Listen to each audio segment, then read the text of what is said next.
রবিবার চলতি বছরের এসএসসি ও সমমানের পরীক্ষার ফল প্রকাশ হয়।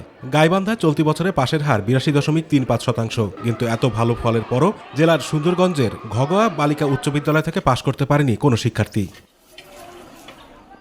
বিদ্যালয় থেকে এসএসসি পরীক্ষায় অংশ নেওয়া কোনো শিক্ষার্থী পাশ না করায় সমালোচনার ঝড় বয়ে যাচ্ছে উপজেলা জুড়ে। বিদ্যালয়ের অন্য শিক্ষার্থীদের ভবিষ্যৎ নিয়ে শঙ্কা প্রকাশের পাশাপাশি শিক্ষকদের ক্লাস নিয়মিত না করানোর অভিযোগ করেছেন অভিভাবকরা। যে আমরা ৩-৪টা করে প্রশ্ন উত্তর দিলাম তাহলে আমরা ফেল করতাম। আমরা পুরো ৭টার মধ্যে ৭টা করে কারেক্ট করছি, তো আমরা কিভাবে ফেল করব?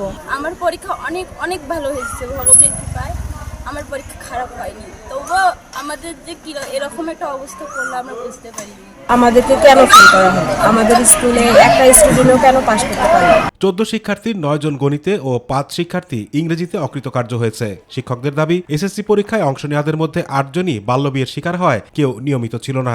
বাকি ৬ জন কখনো স্কুলে আসেনি। আমরা তখন থেকে শিক্ষা কার্যক্রম চালাচ্ছি, আমরা প্রতিষ্ঠিত শিক্ষক, কিন্তু এরকম বিপর্যয় হবে আমরা জানি। আমি আমার যতটুকু সময় অনুযায়ী যতটুকু ক্লাস হবে ততটুকু নিয়েছি এবং আন্তরিকতার সাথেই নিয়েছি।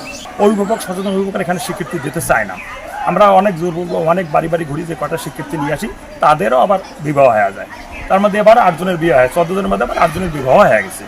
এই তারা যাদের বিবাহ হয়েছে তারা অনিয়মিত স্কুল আসতো। শিক্ষার্থীরা আমার সাথে গতকাল যোগাযোগ করছে, আজকে তারা স্কুলে আসছিল।